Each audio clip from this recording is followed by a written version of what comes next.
တင်မောအသက်တွေကိုကုန်းကနေရေးချတော့မယ်ဆိုရင်အင်ဂျင်နီယာတွေအသက်တောင်မရှူနိုင်တော့ဘူးဘာလို့လဲဆိုတော့အထက်ကပျက်စီးတွေအများကြီးဖြစ်ကုန်မှာဆိုလို့ပါအဲ့လိုတင်မောအသက်ကြီးတွေရေထဲရအောင်လုပ်နိုင်တဲ့နည်းလမ်းကတော့နှစ်ခုရှိပါတယ်ပထမဆုံးအနေနဲ့ကတော့အောက်မှာလေးအိတ်ကလေးတွေကိုခင်းထားပြီးတော့မှတင်မောကိုရှိတဲ့တဖြည်းဖြည်းချင်းစီရအောင်လို့လုပ်ပေးရတာဖြစ်ပါတယ်ပြောရင်တော့ဒါလေးကအချိကိုင်နေပြီးတော့တတောင့်တတလည်းရှိစေပါတယ်ဒါပေမဲ့လို့ဒုတိယတနည်းကတော့အခုလိုမျိုးဗေဒအနေထားနဲ့ဝိတ်အလေးချိန်ကိုသုံးပြီးတော့မှအခြေထဲရအောင်လုပ်တာပါဒါကနည်းနည်းလေးတော့အသေးရဆရာကောင်းနေပါတယ်အခုမြင်နေရသလိုမျိုးတစ်ဖက်ချမ်းကပင်လယ်လေးကိုပြုတ်ကျပြီးတော့တခြားတစ်ဖက်ချမ်းကို balance ဖြစ်ဖြစ်နဲ့ညီမျှအောင်လို့ထိမ့်သိမ်းထားလို့ရဖို့ဆိုတာတိတ်တော်မလွယ်ကူပါဘူးအခက်မသိဘူးဆိုရင်ပထမတစ်ချမ်းနဲ့တင်တင်မောကြီးတစ်စင်းလုံးကရှိတဲ့ကိုနစ်မြုပ်သွားနိုင်ပါတယ်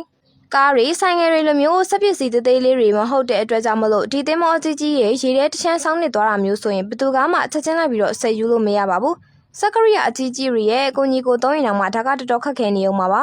ရေထဲမိနစ်ဖက်နဲ့ကောက်ကောက်မွန်မွန်အဆင်ပြေသွားရဲဆိုရင်တော့အောက်မှာထိခိုက်တန်ရတာမှမဟုတ် pressure များတာကြောင့်ဖြစ်တတ်တဲ့အပွန်းပဲ့တွေကဒီမှာမြင်နေရတယ်လို့လူတွေဆင်းပြီးတော့ပြုပြင်ရပါတယ်ပရိသတ်ကြီးတို့ရောဒီနေ့နှစ်ခုတွေကပဲဒီခုကအဆင်ပြေဆုံးဖြစ်မယ်လို့ထင်မိလဲဆိုတာ comment မှာဆွေးနွေးခဲ့ကြပါဦး